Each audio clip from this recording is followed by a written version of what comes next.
On this episode of our Axis and Allies 1940 Global 2nd Edition tutorial series, we're going to start diving into the different kinds of units you can buy.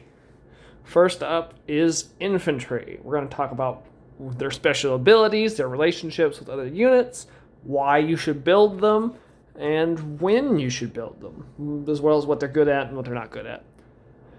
So, your infantry units cost 3 IPCs to build. They're the cheapest unit in the game, by far. 3 IPCs to build. They have a movement value of 1. They can only move a singular space every turn. They attack at a 1, so not very great there. But they defend on a 2 or less, which, that's not great, but it's not terrible either.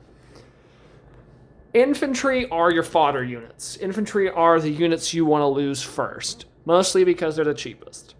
If you're playing defense, like China, the Soviet Union, the UK, and a lot of places, infantry are super useful, very, very important.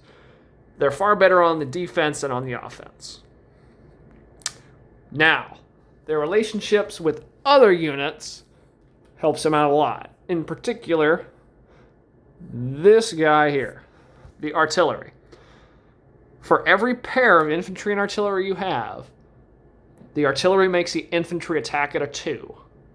That's a big deal. That helps the infantry out tremendously. So infantry and artillery are a great combination. They love working together.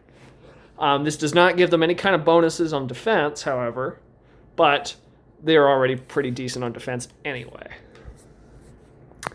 I would always try to build as many infantry as you can, unless you need some very specific other units. I already went over several of the nations that really like infantry, but I mean, every nation should be building infantry. I don't think there's really much of a reason not to build infantry if you have the money, unless like you need to save up for something very, very specific.